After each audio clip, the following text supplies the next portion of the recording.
You are now sitting at the Wavetable. Hello, everyone. Welcome to episode 14 of the Wavetable. This episode is featuring Big Boss. How's it going, man? Yo, I'm good, man. How you doing? I'm doing great, man. You know, I woke up early today, just been working on music all morning, which is something I actually haven't done in a while. Usually it's just like editing or mixing the podcast, you know, and then I tend to work on music later in the day, but going back to earlier, it seems to be helping with my productivity. You know, those creative juices just seem to be flowing so much better early in the morning. Yeah, I've heard a few mates of mine have said something similar where they'll wake up in the morning and sometimes they'll like immediately get to work and have their coffee. Yeah. And then one of my particular mates is just like, and I just don't eat. And I'm like, why? It's like, don't eat until lunch. Just because like your body uses all this like energy and concentration in digesting your food. So I just kind of intermittent fast until lunch and it works. Right. I'm like your logic makes sense a bit, but fuck, that's a little too much. I'm going to get up and have my breakfast and work and do something like that. Yeah, man, me too. Like if I don't eat, all I can think about is eating. So it takes more, it takes more energy away than just eating and having your body process a bit of toast. I can't focus without a shit ton of water and coffee. I can't focus. Yeah, same here, man. The nutrition podcast now. So let's talk about your latest track called "Guess Who's Back." I just wanted to say, that's right up my alley with the fucking sound design on that, man. What is that? Just like some FM from being Insane Distortion, or? Oh man, I don't even remember. No word of a lie. That was kind of my first track when I started releasing by myself. Right. That I put on Spotify and everything like that. And I wrote it like 2 years ago. Oh, really? I honestly cannot remember. I would have just moved into Sydney. It's probably 2.5, nearly 3 years ago. So I almost forget everything. All I remember is it's just a whole bunch of like sawtooths, a little bit of detuning, just OTT, or not OTT, the Serum FX's multi-bank. Yeah. Kind of like the same thing. And just a bunch of like automation and just pitch bending down, just get that real fucking intense. Fuck yeah. Like growl thing. Like so much fun to make, to be honest. So is this a re-release then? No. So I didn't release any music so that one, well, Guess Who's Back I released probably like 2 months ago. I've had like 3 or 4 new tunes since then.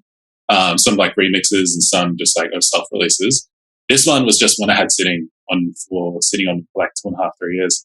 Jeez. And I think I've got like 15 tracks in total now that I've just been sitting on that I haven't put out for one reason or another. Holy shit. Are they all like pretty much complete? They're all complete. Damn. They're done. Their artwork's done. Mastering's done. Video content for them is all done. I've just got like a schedule for the next like 5 or 6 months of just tunes every 3 to 4 weeks just coming out. That's sick, man. It's good. It's fun. It's a happy accident. I didn't really mean for that to happen. But it did. And honestly, I was a bit worried, like, fuck, they're going to be a bit dated. And then I started putting them out and people are just loving them. Yeah. Like still. And I'm like, oh, shit, like, fucking thank you. That's really cool. Yeah. I'm looking forward to it, man. And a lot of people think like, oh, this track's going to be dated by the time it comes out, but you know, sometimes people don't really mind that slight throwback to like the sound of a few months ago or whatever. Like, the EDM world moves fast, but it's not that dated, you know. Well, yeah, I was kind of thinking about this and talking to some mates about it. You get stuck in the whole, like, fuck, I need to keep up and I need to put out stuff as soon as possible. But then your big producers who are out there, they're also putting out tunes that are 6 months old. Exactly, yeah. Gemini was an awesome Gemini, the What's So Not, and I forget her name. But the What's a Not tune. Mabel, this is going to kill me. But that tune was in like purgatory for something like 2.5 years before it actually came out. And there was What's Not actually already released a version of that like 1.5 years earlier, and then re-released it as Gemini. Right. With George Maple, and it got huge. No one was like, "Oh god, like this sounds like 2 years ago." I was just like, "Nah, this is a good song." Yeah. And I think we get obsessed with that sort of. It's got to be the most latest sound. It's got to have some fucking resampled FM bullshit synthesis with the latest plugin. No, put out the song. Just put it out, and people will like it. People might not like it, but you put it out at least. And I think that's the important part. For sure. Yeah. Because I think what I was originally like trying to say, but I couldn't really articulate it, is there's a lot of people who will be following a sound, and then that sound will kind of just disappear, and those people get really disappointed. And then, someone comes along who's got an EP that was in the works for like 6 months that harkens back to that sound, and all of a sudden those people are happy again. Yeah, actually, that's actually a really good point, to be honest. Especially with, I guess, like Future Rhythm is the new thing that's coming in now. And fuck, you could make the best Future Rhythm track now and not release it for another year, but if it's still good, people are going to listen to it. Hell yeah. I guess it doesn't really matter what genre it is or what time you do it, as long as you put it out. I guess Diplo was right. So, yeah. I feel like our sound design is quite similar in essence. And I wanted to ask who some of your biggest inspirations are for sound design, because if there's any I haven't heard of, I definitely need to go check them out. Sound design wise. I feel like this one might be super obvious. Must Die is just a sound design god. Like the shit he pulls out, either just I swear he sits down. He's like, I just want to make something really annoying and painful. Me too. Me too. He'll just like make these like awful sounds and put them together into the song, and then he just like, the fuck is this magical beast? Like I don't know how to describe it, but Must Die is definitely a big one for me. Blank from Sydney. He got in the good books with Millennium and like a whole bunch of those guys and just shot off. His sound design is phenomenal in the sense that he'll do like your heavy like mid-tempo style shit, and then switch it up with all like your euphoric, beautiful, I guess like Millennium, Seven Lions kind of tunes. Amazing variety in that guy, yeah. Yeah, he's sick. Guys like Slews, I can't really think of that whole mid-tempo sound. Yeah, love it. Like the whole, I guess it kind of harkens back to like a Safflestein, which goes before that. So like the whole banger sort of sound. Like that I'm a big fan of. And making that sound interesting is hard. But when it is, it's done. It's fucking awesome. Yeah. How about you though? Who's your influence? No, ask you. I think probably the main one that you didn't mention would probably be Marauder. Yes. Of him. But yeah, he's super mainstream for dubstep. But yeah, who else? He's ridiculous. He's what, 17 years old now or something like that? He's over 18 now because he played a massive festival. He's probably like 19 or 20 at the moment.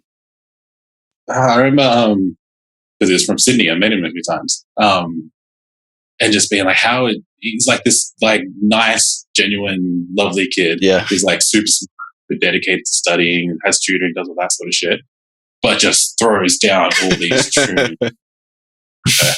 And like his sound design is just ridiculous. It's more painful, annoying noise that for some reason sounds incredible. It's like some of the singers for the hardcore bands out there, they're just like tiny dudes, but then the noises they make you expect from like some 10, 20 foot tall Dark Souls boss or some shit. Yeah. And then this skinny little emo kid is just dying on the inside. It's just like, I just need to put this in a voice or something. It's ridiculous. It's awful. It's amazing, to be honest, but it's just crazy. It's great.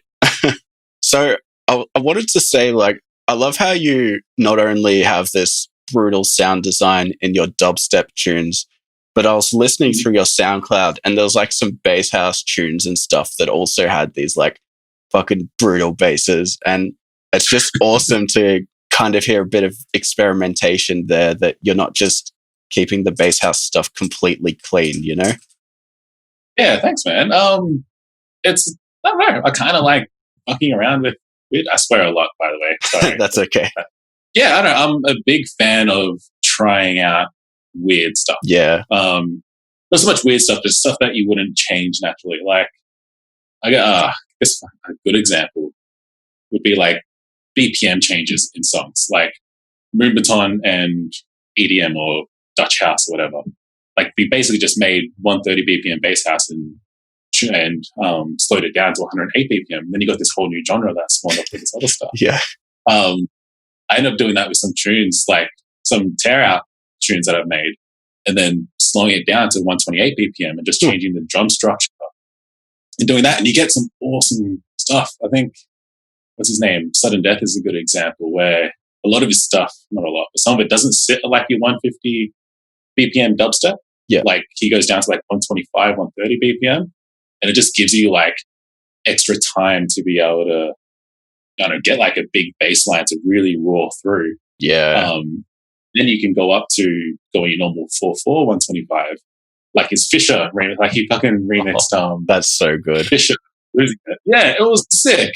And it was like all those elements just put into like a 128 BPM house track. So a lot of the time, just like, fuck it, like, let's slow this tune down. This isn't working. This isn't sitting properly. Let's slow it down by 10 BPM, rewrite some of the drums. And if it fits, fuck yeah. Yeah, you're reminding me of a track that started out as drum and bass, and then I slowed it down to like 120 and then back up to like 160. That's where it's sitting at the moment. Man, that's how like UK Garage started. Like, it was basically at kick-ons, I guess what we call kick-ons.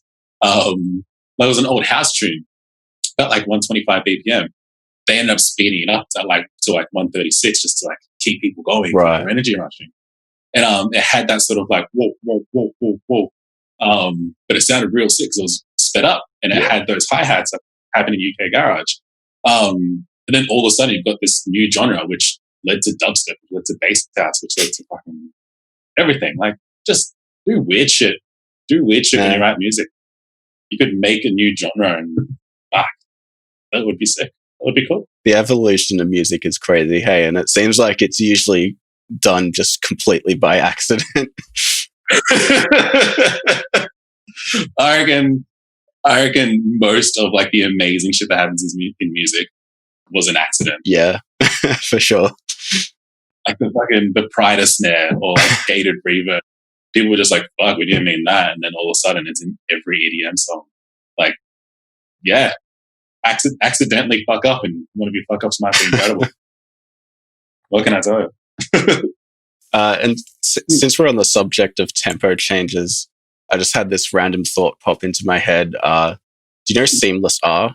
Sorry, who? Seamless R. He's like a FL tutorial god. No, tutorial god. Yeah. Anyway, he was holding like a competition. He frequently runs competitions, and one of the submissions, it literally the whole track was pretty simple, but what made it cool was that the person was constantly automating the tempo throughout the song, but it still actually somehow flowed well.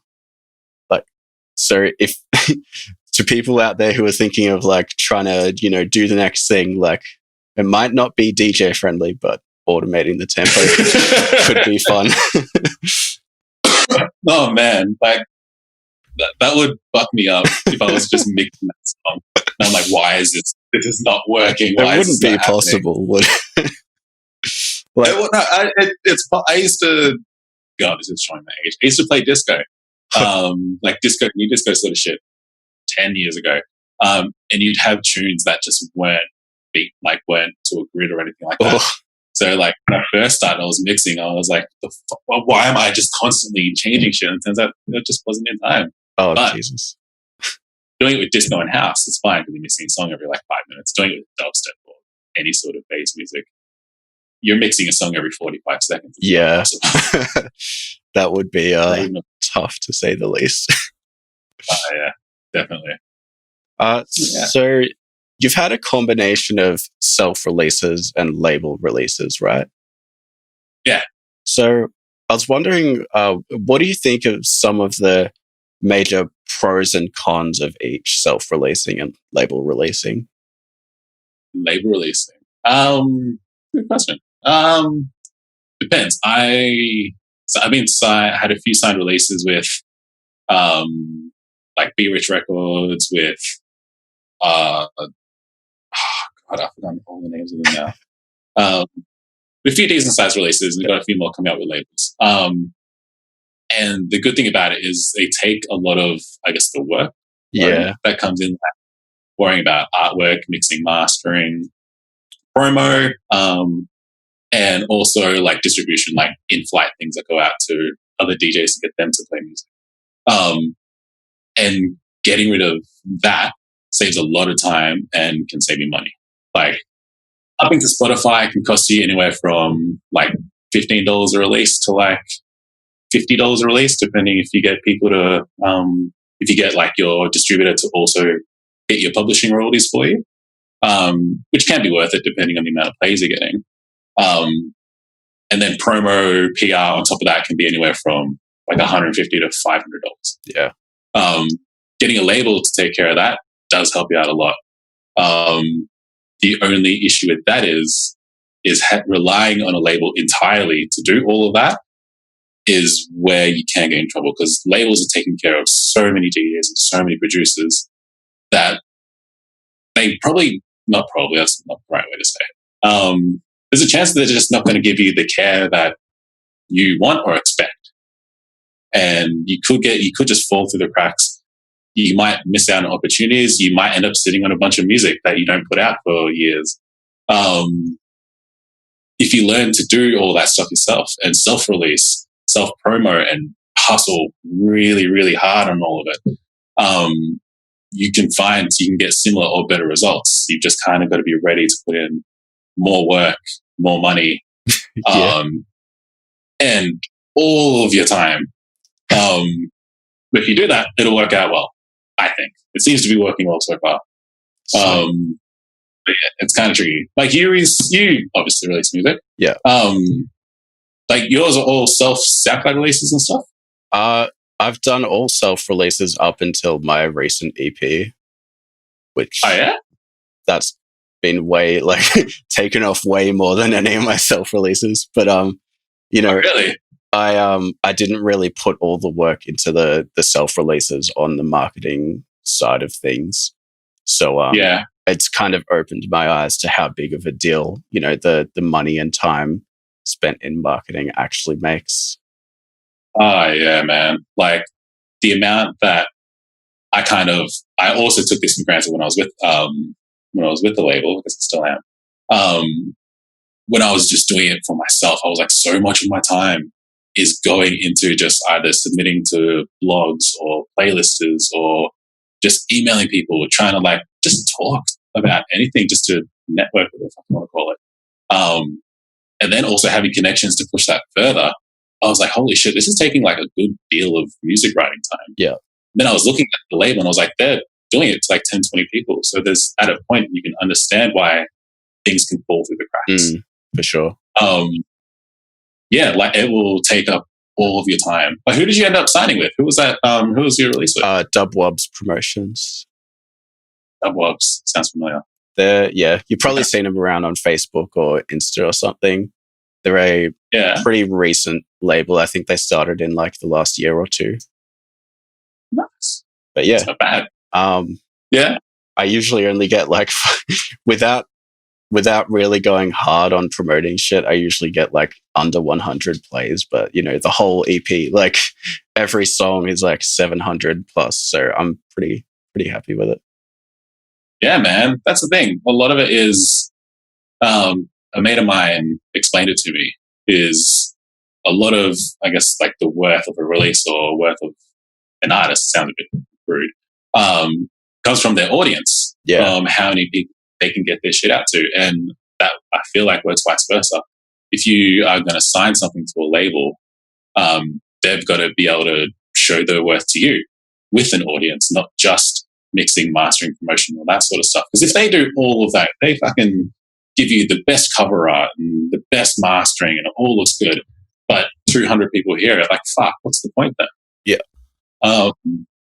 Which I've found is why I'm kind of happy with self-releasing, building my own audience up, and having, like, putting a track out on Spotify and knowing that people are going to listen to it and get new followers and doing all that sort of stuff and building my own audience and being in control of that.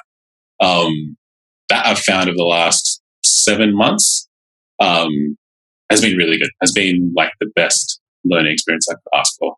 And then hopefully you just keep on growing that. That's great. So, Yeah. have you pretty much just been learning about self-releases over the past 7 months? Or not self-releases, but the promotion side of things? Yeah. Yeah, I would say so. Like, because I've been like thinking about it in the back of my head, like, fuck it, I'm just going to self-release all this music. I started putting on Spotify, promoting out, and started looking into it and talking to mates who are label managers or whatever they are. And yeah, they started guiding me through every little step. And they're just things like Submit Hub.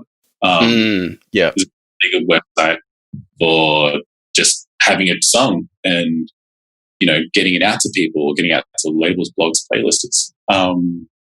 Also planning well in advance, like well ahead of what you're actually putting out. So if you've got a song coming out, don't plan 2 weeks ahead. Plan 6 weeks, 2 months, 3 months, 4 months out. And kind of do things like build not so much narratives, but build like a connection between each release and build sort of a steady flow or like a consistent time of each release. Give people something that they can rely on, or they can know when a song's going to come out, or they can anticipate that sort of. And I had to learn all that over the last few months, and I feel like it's paid off. Hard to tell in isolation. True. Where you can't fucking get booked for a gig, but you can. But they're all online, which is actually still fun. But yeah, it's been like a good 7 months of learning how to do that. And then now I've just got Excel spreadsheets of like release schedules, what to do 3 weeks beforehand, what to do 2 weeks beforehand, what to do a week beforehand. But also what to do after the release. And that's going to be stuff like, I guess clout posting, but like saying like, fuck, like this track got so many thousand plays and this has done that. And then continuing to put it out and send it to people so they can keep following that up. Like learning that has been invaluable. And it's also made me appreciate how hard it is to kind of take care of the promotion part of it, and also why it's so important. Like if you can do anything, I would say, and it's hard and it's annoying because as an artist, you can't go into like, my art should be good enough. I shouldn't have to market. I shouldn't have to do this. People will come to me. I'm like, no, fuck. Like there is I think it's something like days and days and days of worth of music uploaded to Spotify every minute. You can't expect people to come find you. Like you've got to put yourself out there, and it's going to be in two ways. It's going to be make real fucking good music, make it sound real good and professional, and then package it in a way that when someone's looking at 1,000 like different artists, they're like, oh, cool. Like that thing looks pretty cool. I'm going to click on that and I'm going to listen to that. And then they listen to it like, this is sick. I'm going to follow it. And kind of working with collaboration as well with other artists who are the same. So they're people who are looking at 1,000 and look at who they like and then look at that one guy there and then follow him again. Like it's super important. Like marketing and collaboration, I feel like is so important. And no one wants to admit, especially at the like a small, how important it is. It's like, no, my music's good enough. It probably, but it isn't. So just market the fuck out of it. Yeah. Like that's all there is. I want to kind of highlight a couple of mistakes I've made related to what you just said. So first of all, Yeah. I know about Submit Hub, and I've used that in the past. But when I used it, I was like really hesitant to pay for the extra stuff. So yeah. Oh, that's a major thing, guys. Sometimes you just got to pay for shit to get it out there. You know?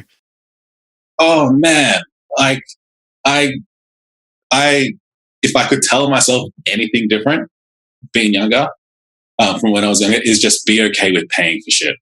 Like, you can wallow in self-pity, being like, oh, fuck, why do I have to pay? Oh, this is just capitalism doing fucking this. And whatever fucking argument you want to justify that you don't have to pay for something, yet we'll still go and pay $80 of drinks at club night out. Exactly. Fucking, just ignore that. Put that money towards your release. Put it towards, like a promo fund or a marketing fund or anything like that. Like, the fact of the matter is, what you're asking people to do by listening to your music, be it a blog or a playlist or whatever, their time is still worth money. Yeah. And they're taking the time to listen to your stuff. Them asking for money isn't inherently a bad thing. And you agreeing to pay that money doesn't make you less of an artist. If you refuse to do that, you're kind of already out of the game. Yeah. And I think that's what it is. I did the same thing, exactly what you were saying before. Like, refusing to pay money. Like, no, this is selling out. No, this is this. No, this is that. No, like, you've got to get your shit in front of people. And actually, I should say this. There's a big difference between paying for pays and then having to sort of pay for PR. Like, if you're paying for plays, that's a shit, really.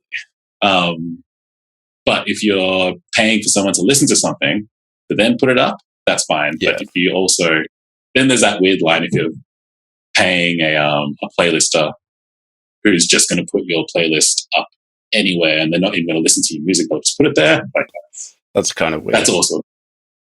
Yeah, I've seen some stuff like that. I'm like I'm not going to pay you to chuck my shit on some list that no one. It's not like I accidentally did it once. Well, I was like, oh, it's a playlist, so yeah, cool, I'll chuck it on. They chuck it on this list, and it's in between all of these boppy pop tunes and stuff like that. And I'm like, do you listen to the shit that I sent you? Like, why is it on feed? Send it to random, and then it happened. Like, I should have done my research a bit better, but it happened. I was like, fuck it, I'm never using those guys again. They took my money. They gave it plays, and then they just fucked off. And I was like, ugh. I didn't fuck off. They we can do it again. I'm like, no, I'm not going to, you guys. I don't want plays. I don't want plays. That's it. I don't want plays. I want people to listen to my music. And I think that's the difference. And sometimes you have to pay for that. Just be careful where you put that money. Yeah. And the other thing I wanted to highlight was scheduling things far in advance. I used to just finish a song, instantly upload it on SoundCloud, submit it to Spotify, and then I'm like, okay, when it comes out on Spotify, I guess I'll make a socials post about it or something. But it's you couldn't pre-save it. It's not going to appear on Release Radar or anything. You need to schedule your shit in advance to really juice your song for as much as it's worth. Oh yeah, man! I used to do that. This was just to give you an idea how old I was. This was pre-Spotify. Would be doing that, and it kind of worked back then, where you could just upload a track, send it out, do a social post, and that's fine. But the industry evolved. Everyone evolved. They were like, all right, we need to now market before and market after and get people to pre-save, and then take advantage of Spotify with the release radar and everything like that. Yeah, the industry evolved from the SoundCloud days where, you could just upload a tune and then whatever happened. Like, now everyone is some sort of marketing person, marketing guru, and you've got to learn that too. And that's fine. That's completely fine. Then Spotify will give you I'm a big Spotify advocate. I don't know if you've noticed. Spotify will give you all the tools to share your music and to build things up. And to the point where I've got, I think my tune with the most amount of plays now tell them, it's like a drum and bass tune I dropped like 5 weeks ago or something, probably longer. It's sitting on 20,000 plays. Damn. Nice. And it's not a huge number, but for me, that's like quite a big number. And I would say 2/3 of those were purely from Spotify support. Jesus. Like I sent it out, did the whole release reader, it got that. Got like a few thousand plays, got playlisted a lot of times, which is actually really cool. And then Spotify would just say, "Hi, cool, this is doing well. We're going to chuck it on Discover Weekly." Oh, shit. Yeah. So it got pushed towards like not just my followers, but the people who were following similar music and doing all that sort of stuff. And then it went up by like another 5,000, 6,000 plays. And then more playlists came from that. And then it just kept on going. And now I think it's ahead of all my tunes by like another 10,000. Holy shit. Yeah. That's amazing. Yeah. Like they give you the tools to do all this sort of stuff. So it's important to kind of accept that, you're going to have to plan ahead and do what you said before. Like look 6 weeks ahead, 2 months ahead. I've got a release I just signed, which is coming out in November or something like that. Like work months ahead and put in effort. Like your song isn't just going to be, the week before release date and the week after. It's going to be months. Yeah. And you should be excited for that. I get excited for that. Yeah, like I've made that mistake plenty of times. Like you're not the only one. Probably 1,000 people yeah. It's just, I don't know, it's how it is. So you've brought up a few times how long you've been like producing music and stuff. So yeah. From someone who wasn't really around, like, I mean, I was on SoundCloud and stuff, but before the repost button came out, I wasn't really like fully into it. And I wanted to kind of get your perspective on what the repost button did to SoundCloud. Repost button. I haven't really been on it that. Because when it came out, I guess what happened with that is you got repost farms or repost, the chains or anything like that. Yeah. I think initially, like the idea behind it is good. It was completely innocent. It was, you like this song, you have followers, show this song to your followers, which makes perfect sense. You can of course exploit that by going like, "Hey, you have a song, pay me, and I'll show it to my people." Now, unregulated, with like what SoundCloud was, you get repost farms, you get everybody charging other people to put it out, doing all this sort of stuff. And since a lot of those repost things are just repost pages, there's no accountability to a person. Or stuff like Spotify, Instagram, or like DJs with personal pages. That accountability, I feel like, stops them from selling out. Yeah. For SoundCloud, it was just left unchained. It was left unchained. A whole market blew up, and a whole market of people exploiting people blew up with that. Yeah. Instead of SoundCloud fixing that, what they did was double down on trying to make money off this sort of stuff, and then offered like a pro subscription where you can upload music, you could pay SoundCloud to be able to pirate music, whether it be yours, a mix, or a bootleg or something else. You can pay them to then pay you a tiny amount of money every time someone came to their website, gave them ad revenue to then like not make much from it. Like it was just this business decision which they tried to take from Spotify when they weren't fundamentally what Spotify was. And it led to just people being like, what is this half quasi Spotify thing? It became everyone making money from people who don't particularly have that much money. So people stopped paying because they didn't have the money to pay. So it kind of died out. I'm not a huge fan of SoundCloud. Yeah. For many reasons. For the lack of support they tend to give, for their business practices, the fact that they're now putting in like an automated mastering service and tunes. That's so shit, by the way. It sounds like trash. I did a preview and it was like It's actually hard to preview because it doesn't level match. It reduces the volume every single time. Really? Yeah. Ooh, weird. I think like I don't know. Like I get what they're trying to do, kind of. I think what's wrong with them is they just misunderstand who's using. They've still got this image of their head of all their artists are still like little idiot producers who will just throw money to get something done.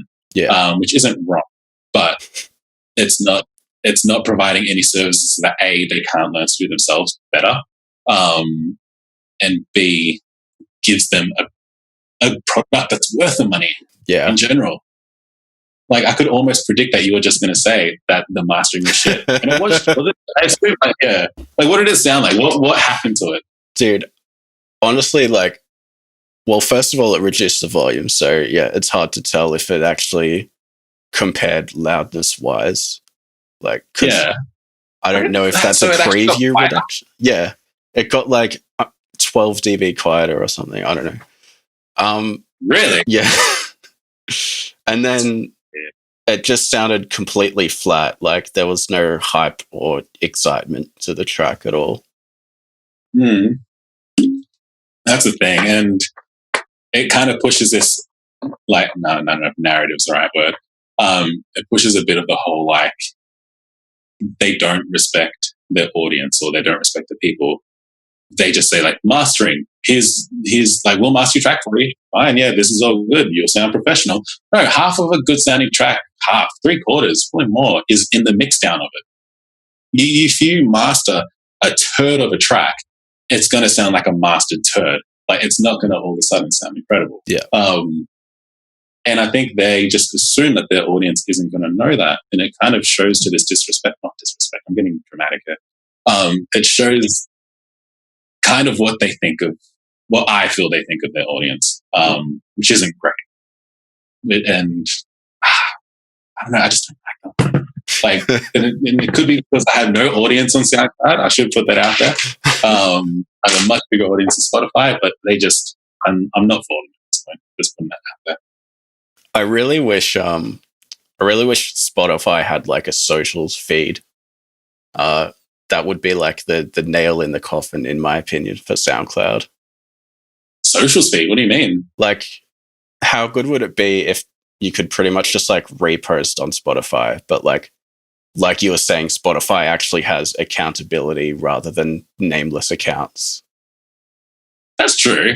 I think that's kind of, would that be similar to what like playlisting is in a weird sort of way? Like, kind of, but I feel like playlisting, you have to go make a playlist and then go on Facebook and post the link to the playlist. Whereas if you're just scrolling through Spotify and there's a feed of your friends like reposting tracks and commenting on what they think is cool about tracks and stuff. That could be pretty cool. Excuse me. That could actually be pretty cool. I think the one concern is it then takes the, I guess what you'd call like the curating or whoever's curating role away from Spotify. True. So for them, from a business perspective, it's probably not going to work too well because they've got their algorithmic playlists and their editorial playlists and all that sort of stuff, and people come back to Spotify for that. Creating like the social feed is kind of creates two clashing scenarios where if you manage to do like your playlists or anything like that, that at least keeps people in that same sort of ecosystem, we'll call it. I feel like it would be cool, but I feel like it would be borderline problematic. And then you're going to get back to the same problem they have on SoundCloud, where people are just going to with a read and that sort of stuff. It'd be cool. I feel like it would be cool, but it would introduce more problems than I think it would make better, if anything. Yeah. So I'll definitely agree on the surface level. It seems cool, but once you kind of dig into the idea a bit, it could be problematic. Yeah. Oh man, Spotify, they're smart people. They're obviously making bank. So I don't think they'll risk anything as far as splitting the ecosystem that they've built. What they'll probably do is just grow on that. They'll have the next step would be podcasts, which they've done. They bought Joe Rogan, they bought Michelle Obama, and they're just going to build upon that. This sounds like a Spotify podcast at this point. Yeah, they're just going to keep on building on what they've got, and I doubt they'll change much, and I doubt they'll delve into video. But if anything, I feel like that might be what's coming next, or like short form video. I mean, technically they have, because some songs have like small videos on them, right? Oh, I was going to say reels, the Canvas. Yeah, that's it. Yeah. Yeah. But yeah, really, I think that's probably their first step into like short form video. And they're probably going to delve into like, I don't know, I guess this talks to like the shortening attention span. Something similar to like TikTok style videos with like being 16 seconds, being super short, but centered around music and I guess expressing like a visual medium for that music. I could imagine that happening and being something that slowly creeps in over the next like 5 years. God, that would be really interesting. It would be cool. I think it would be cool. Look, and they'll probably market it as like the next form of cover art or the next artwork or something like that, where you have your phone and you get a Spotify play and you press the 16 seconds or you send that to people, which I think they've actually started doing on Instagram. Like that would be what I'd say is the next step as far as them changing their ecosystem. Yeah, I think that would be it. It would be exciting. It would be stressful because it means you and I need to start fucking in videos. I've been thinking about that for a while, actually, like the next form of cover art. Because obviously, you know, a lot of us producers don't release physical CDs or anything. So why not have animated cover arts? Yes, it's more work, but it could be really cool. Yeah, actually, I've never thought of it. Yeah, fuck. Like, I kind of like, because whenever I'm promoting stuff, I always make a video form of whatever it is I'm promoting. Just video seems to capture people a bit more. I don't know why that isn't almost a standard, right? Or I think besides what you said, like the workload and the skill that goes into doing that. Yeah, I think you've got a good point. I can't imagine what else would be like the next part of your musical expression or whatever you want to call it. Yeah. But I think it could be that. And, you know, Spotify or Apple Music might do it first. Would probably be the people to do it, I reckon. I actually kind of hope that's a thing because I know someone who can make some dope animated art for me. Oh, really? Yeah. Oh, man.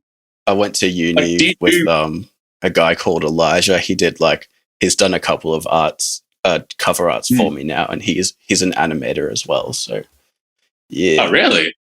He's fucking sick. No shit. Yeah, you do. Because one thing I found doing music since I was younger, you end up fucking being good or at least passable at everything.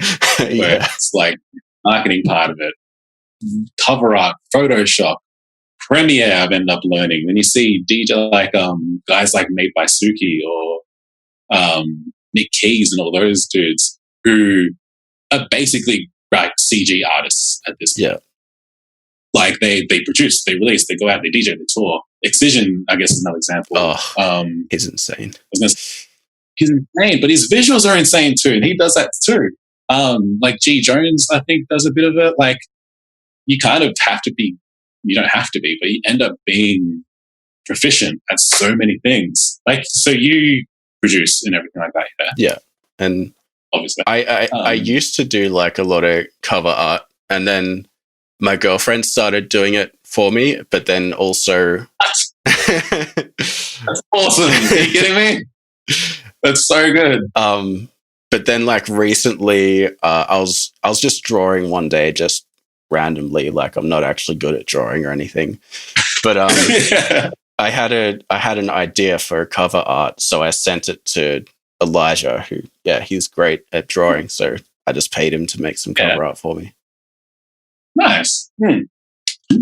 it's like, it's kind of something you kind of just not need to get good at, but you do eventually learn how to do, being a DJ and a producer. You end up learning how to market, you end up learning how to, mix down, you end up learning how to master, you learn how to use Premiere, Photoshop, and then eventually you're going to learn how to fucking DJ and produce at some point.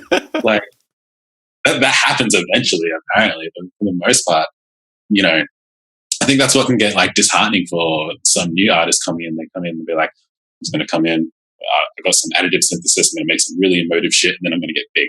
Then they're like, fuck, I'm spending half of my week just typing, coding, doing whatever the fuck you might be doing. But if you can, the way I kind of like it is I look at it as it's all a part of like this whole artistic musical thing that I'm creating around myself. And yeah, you end up enjoying it. I found I end up enjoying it.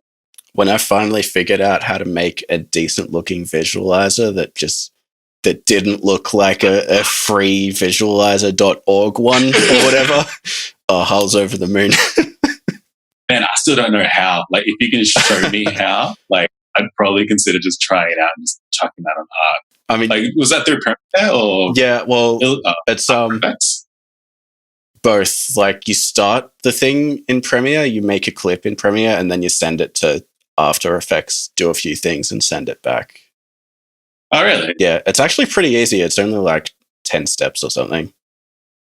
Oh, shit. Yeah. I might actually look into that. And then I probably won't use it. I'd be like, well, I already know how to do this. Keep on doing that. But it's hard, but it's fun. It's good to learn new shit.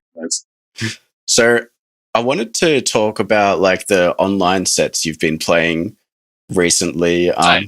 Unfortunately, I haven't been able to catch them because I always see see your posts that are like, I'm playing a live set at this time, but then I never see it at that time. Like, I always just happen to be doing something else.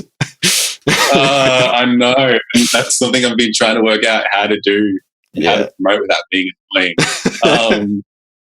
But yeah, like, I don't know, promoting that is tricky. But yeah, what are you going to say? I just kind of why I'm moving around so much. just in case you're like, man, this guy moves heaps. No, like I'm on the next. Well, that's it. Yeah. So I just kind of wanted to get your opinions on how online sets kind of stack up against real life sets, as you've got experience in both.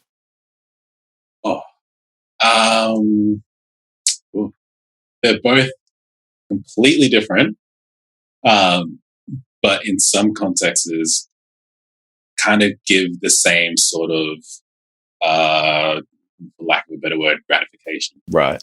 And I mean that in the sense that I used to run like a little like online radio show on Transmit TV years ago, like a Melbourne Institute for like DJs and producers. It was actually really good.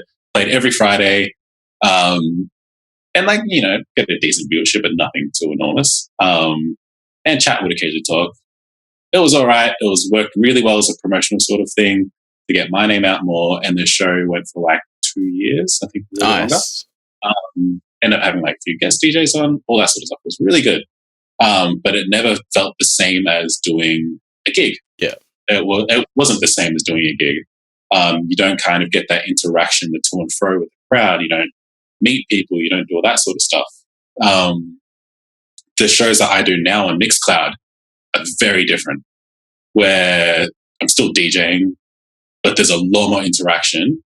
And I think, I don't know if it's now because people can't go out, so this is now their way of going out. Yeah. I jump on and the chat is just going,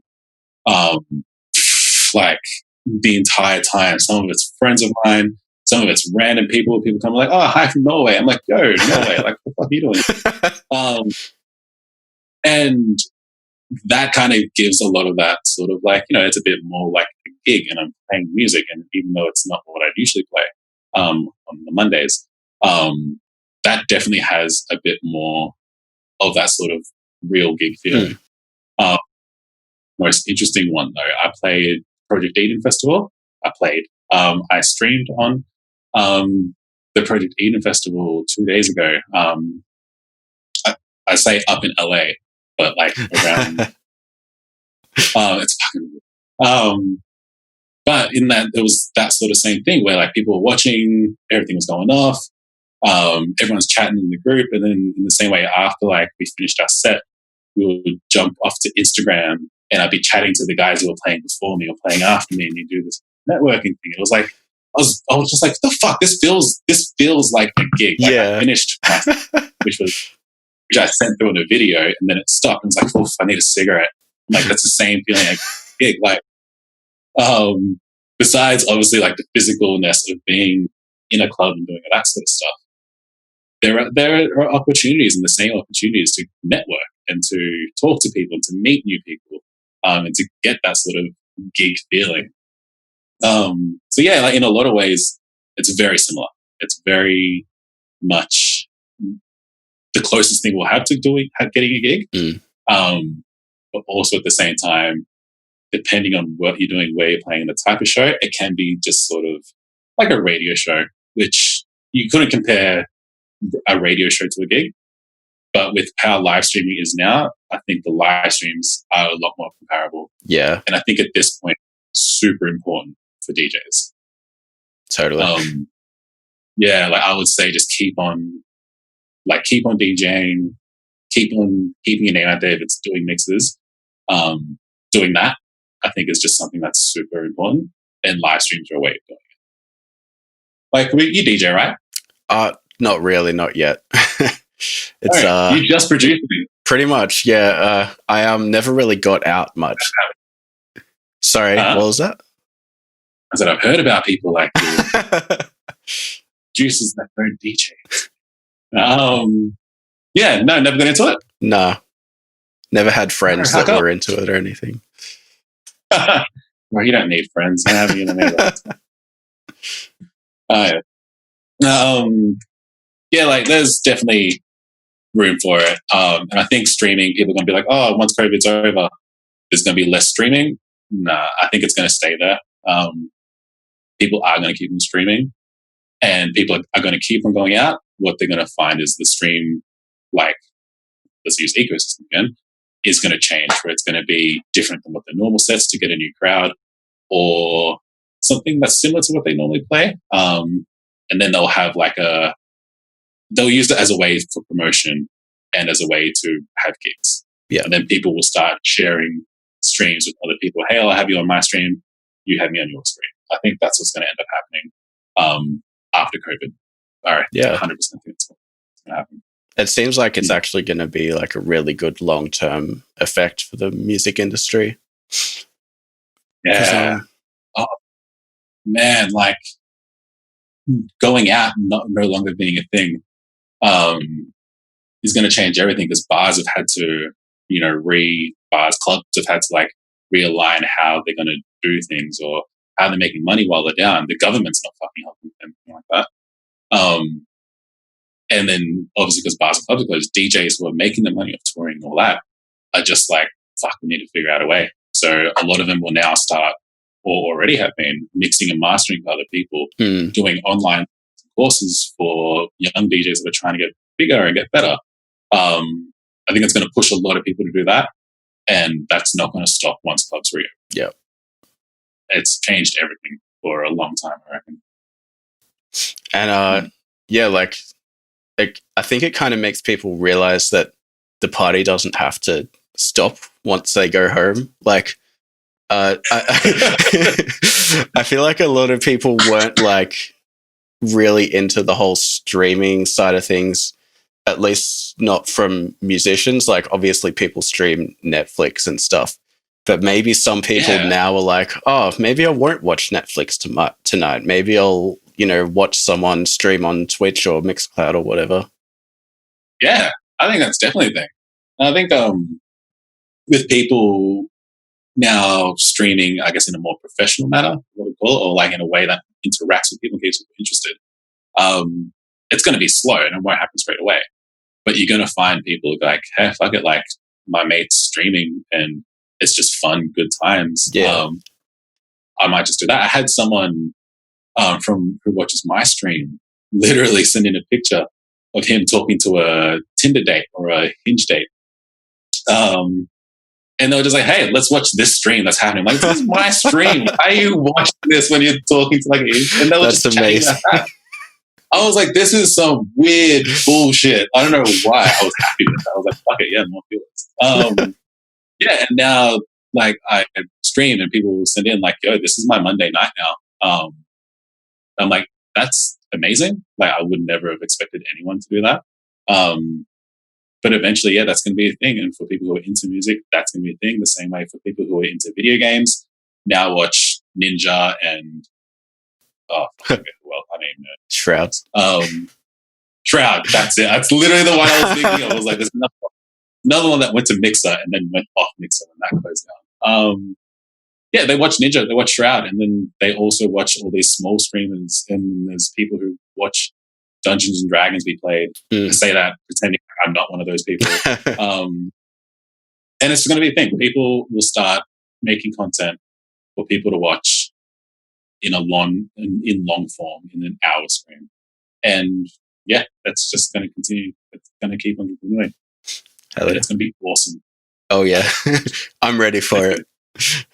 I'm here for it, man. If I can watch someone play Red Dead Redemption and then watch someone throw down a dubstep set and then play Dungeons and Dragons and it's all brand new content and it's every night, fuck yeah. Like, I'm keen for that. If I don't have to watch The Bachelor, shit, like, there's absolutely nothing wrong with that world, I think, anyways. Oh god. So you've played shows in both Melbourne and Sydney, right? Yeah. So I was wondering, is there kind of like any massive differences between the two cities? Yeah. In terms of shows? Yeah, man. Like, I think I only ended up playing like a few shows in Sydney because I moved up there for work. The crowds in Sydney, and this might be specific to dubstep, right? More like music. The crowds in Sydney are insane. They know every single song that plays. They know. They heard it. They picked it up before it actually drops, and then they're just singing, yelling along. But it's not just the tunes that have been released. Like, they know the IDs, they know the unreleased tunes, they know every single thing, and the community there is so. I want to say welcoming. Some people would disagree with me. I think it's so welcoming. Where everyone just kind of gets along. Chinese Laundry has a big play in that because it's kind of like a central hub for bass music. And it's a thing that I really love about it. Melbourne has that in its bass scene on a smaller scale. But I think because the scene in Melbourne isn't as big and you don't get as many artists going down there, you don't get the usual club goers going to gigs or going to like a big club and then going home and listening to it and then picking up the IDs and doing that sort of shit. Yeah. It's definitely a lot more active in Sydney. And I kind of want to say this, and I know I'll get flack for it. I feel like it's that with music in general in Sydney. Yeah. People love giving Sydney's nightlife shit. But it's phenomenal. Yeah, Sydney's nightlife is phenomenal. People are so invested in it. People will go out and they will party. Like, before lockouts, they were partying until like 6 or 7 a.m. and Melbourne would do that, but only at a few separate clubs. And this is not just for dubstep. This is for like deep house, tech house, yeah, whatever Panorama, Berghain bullshit that they're playing these days. I love Sydney's nightlife, and people love to complain about it because of the lockout laws. But it's phenomenal. I love Melbourne. I'll always love Melbourne. It's probably always going to be my home. But yeah, like there's a near camaraderie in Sydney that I feel like everywhere has. Where Melbourne does have that, and it might be because I haven't really been out here in 4 years or so. So ask me again in 12 months once things open up, if I have the same answer. But yeah, like Sydney's nightlife is phenomenal. That's all I can say. Like, better or worse, I don't know, but different. And yeah, that's just how I feel about it. I definitely got to go experience it at some point. But did you, in Melbourne, do you go out here much at all? No, not really. Did you? No? Oh man, Once Melbourne, lockdown is over, I want to. But yeah, yeah, just gamer nerd pretty much. man, gaming with the best people. No, Melbourne's nightlife was good. Like when we had guys like No Chill pop up, a big community kind of built up in that as well, and that started happening really well. Fortunately, No Chill ended up ending, so that kind of left that too. And then when you have like TFU or like the Melbourne Sound Clubs, which are kind of more playing tech now, they've kind of got that too, but it feels less connected, I guess. Right. Where Sydney has that, I think once given so much option in Melbourne, there's clubs everywhere, there's bars everywhere, it's hard for a big cohesive scene. Where in Sydney, it's not as much as that, so their scene is a lot more connected. Once it all opens again, we'll probably end up holding some sort of gigs here. And we'll show you. You'll have some fun. I know some dubstep in big fuck off speakers. I know the Filth Friends boys have some sick plans for when lockdown finishes. So I'm looking forward to it. I'm going to get with those guys. Jared is one of the loveliest people I've ever met in my life. I was playing, it was Mitch's birthday the other night. We're on Discord playing like Jackbox and stuff. It was great. Yeah. Dude, Mitch is a mad dog. Like, Mitch is in Scribe, yeah? Yeah. Yeah, his production is great. His writing, his songwriting is phenomenal. Like the dude the emotive sort of either instrumentation or actual theory that goes behind everything. Yeah. Like the man, like I feel like he should be bigger than he is right now. But he's actually doing quite well already. Like he had his Never Say Die release with Jewel, and a few self-releases. But I want him to do really, really well. I feel like he will. I feel like he's going to keep on doing really well. Yeah, me too. Yeah. No, he's a good unit. So, similar to the lineup of like music events, I've kind of noticed this podcast has been a sausage fest so far. Yeah, that chestnut. Yeah. I was wondering if you had any thoughts on like why there's such a big disparity between men and women in regards to, production events and just, I guess, even lineups and everything. Music in general. I don't know. I feel like at the pop level, men and women are probably pretty equal, but at the underground, there seems to be a lot more men getting noticed than women. Yeah.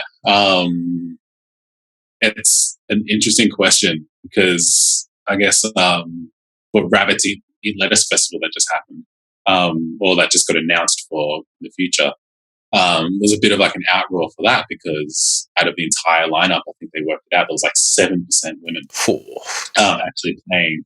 One was Lucille Croft, the other, there was like another two whose names I want to say Alice in Wonderland, but she's off in LA making bank. I shouldn't say that. There just wasn't many at all. And a lot of people barking at the festival, being like, this is such a huge problem. Like, where is the representation? Why isn't there female artists for the girls in the audience to see? Because that's probably how like a lot of us get into it. We go to a club, we go to a festival, we go to a night and we see this guy up there. We're like, fuck yeah, like we can be that guy. Right. There's a huge disconnect for when the lineup is only guys and girls in the crowd are just like, that's a guy. Like, obviously they're not thinking that, but it's sort of this reaffirmed subconscious thought that comes to them. So I think there's definitely a responsibility for festivals to seek out female artists, because right now there isn't as many, and to a point, it isn't necessarily solely like Booker's issue. But since there isn't as many, we should probably try to influence more women to get into the scene. And by doing that, I think booking more females is important. That's the first major point that people go to.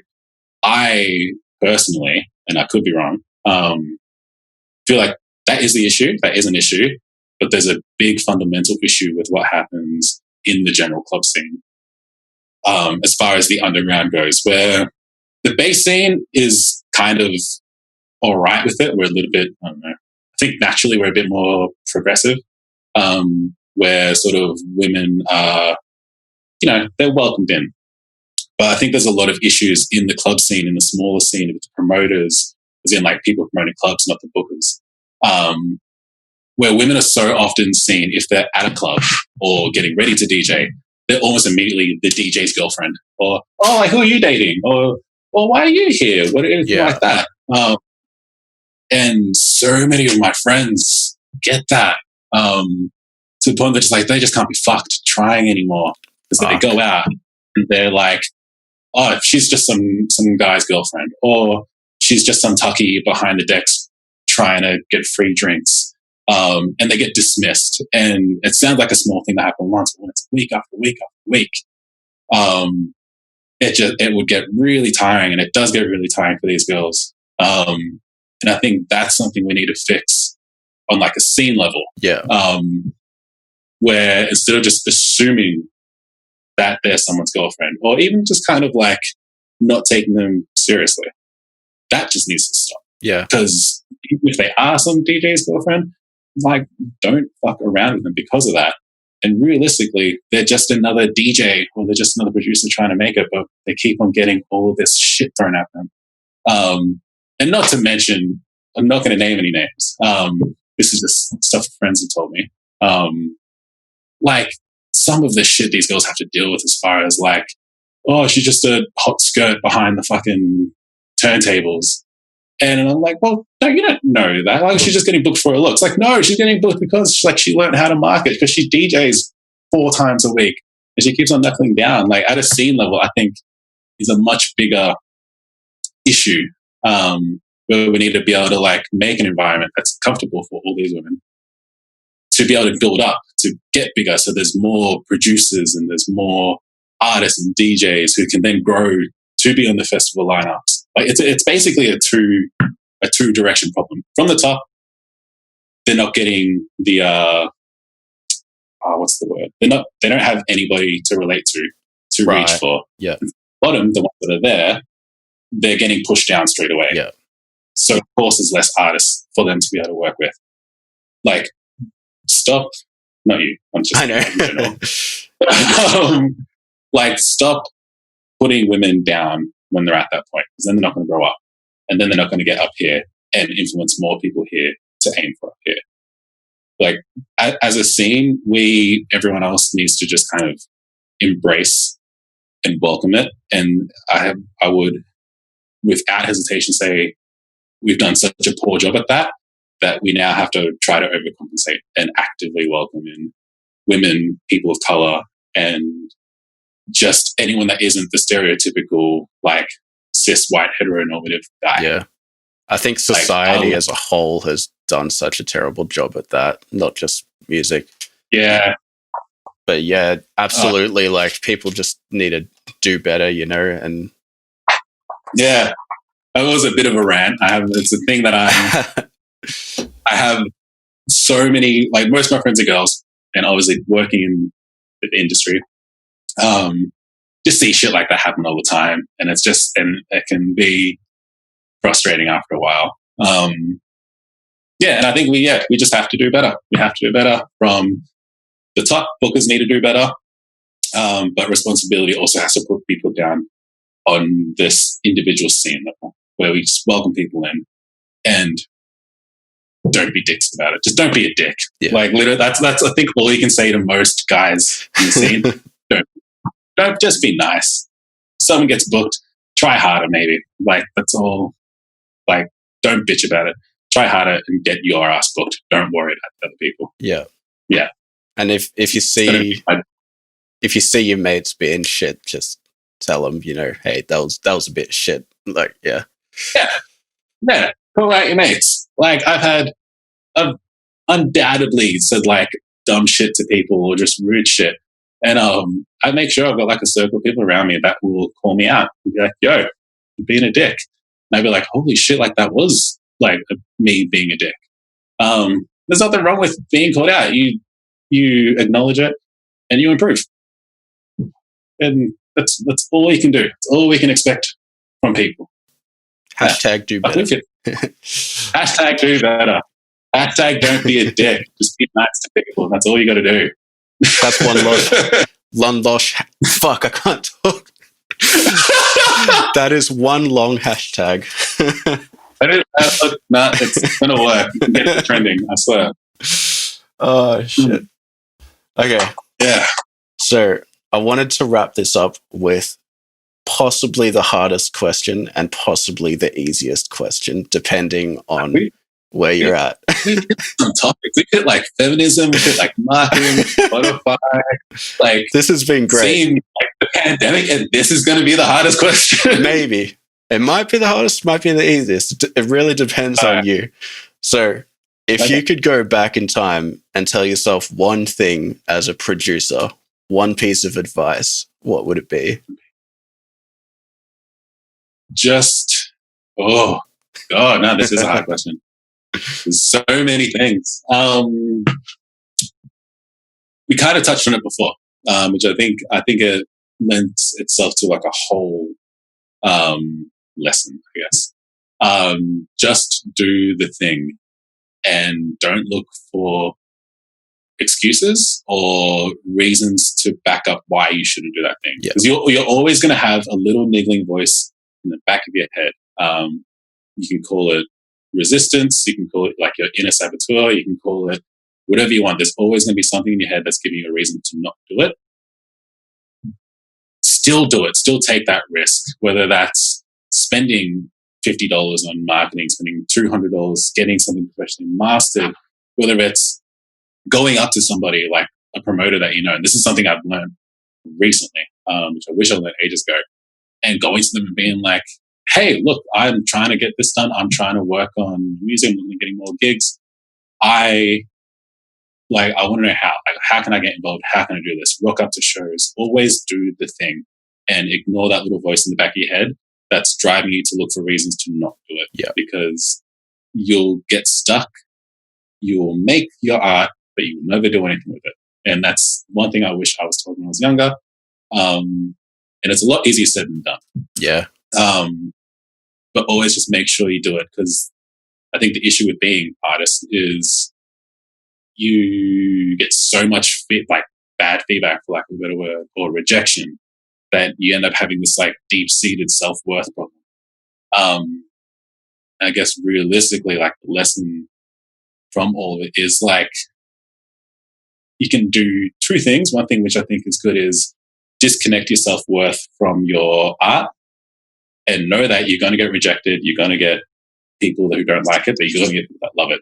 Disconnect your self-worth from that and realize that what you have to put out is worth something, and do it. Just know your worth, put it out to people, express your worth outwards, and present that to people so they can give something back to you, and you can have like a symbiotic relationship. And that can either be in the form of gigs, fucking radio interviews, like Mixcloud streams, collabs on songs and shit like that. Like, just do it. Ignore that voice in the back of your head that's giving you reasons to not, and do it. And because every time you do it, if it's bad, it's still better than not doing it. Exactly. Yep. So do it. Do the thing. Do the thing. Ignore the voice. You're fucking worth it. Do the thing. If you want to start mixing down for other people and you think you're not good enough, just start doing it now. Yep. And in 5 years' time, not in 3 months' time, because you did it, you're still ahead of where you were. Okay? Let's use that as an example. Like, let's say I'm a person who wants to start doing mix downs for other people, but every day I'm like, man, I wish I was good enough to start doing mix downs for other people. Like, one day I'll get there, but it's just not today. And like every single day you're thinking that, and it's just like, it's really starting to get like ingrained into you that you're just not good enough to do it. Whereas if you just take the step, not only is that like all you need to do, you just need to take the step. But that also saves you so much time of just thinking like shit thoughts about yourself. Like just Yeah, even like just logistically, if you just want to look at it from a logical point of exactly. view, wasting the time thinking like, oh, I wish I was good enough at that soon. You eventually, if you keep on trying, you're going to be good enough at it. You can work on your own craft and do that. If you just start doing it for other people, you're gonna get better and better every single time, as opposed to all those times that you didn't because you didn't think you were good enough. And to go from that logically, because of that, it kind of makes sense. Just believe that you're fucking worth it. Believe that you can do it. Start doing it, and then it'll happen. That's like the only thing I've got. Like, yeah. Again, if someone told me that 10 years ago, I don't know where I'd be. Same here. Man. Oh God. But yeah. If anyone's just like worried about themselves right now, thinking they're not worth it, no, you're fucking worth it. Just do it. Go out and talk to that dude who might get you a gig, or message Jack the Bear and be like, hey man, I'm trying to work this out. Can you help me out? Go Alex Braithwaite, like another mastering engineer. Just be like, hey, how do I do this stuff? Might teach you something, they might not. Just do it. Still worth it. Like the worst they can say is no. Yeah. Actually, no, I think Mitch's Scribe literally had the same thing, like conversation with you.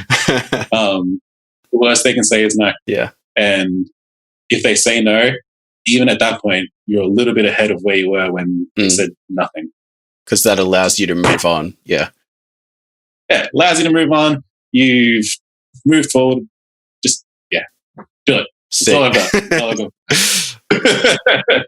Well, thanks for joining me, man. It was such a pleasure talking to you. And I wish you success in the future, bro, because all these releases coming out, I'm very confident that it's going to be good for you.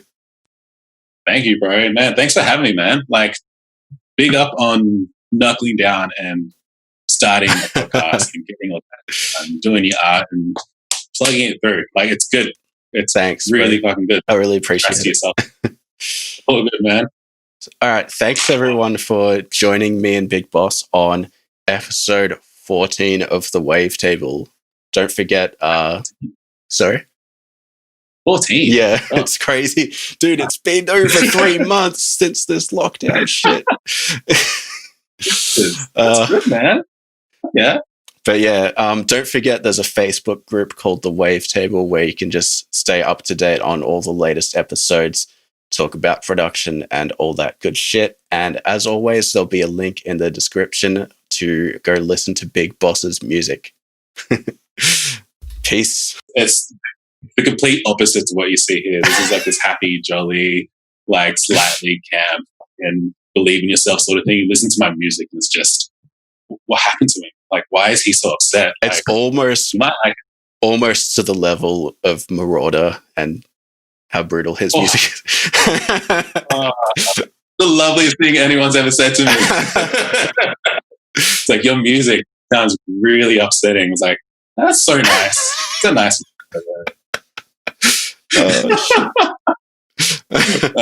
All right. Thanks for listening, guys. Peace. Peace. Take it easy.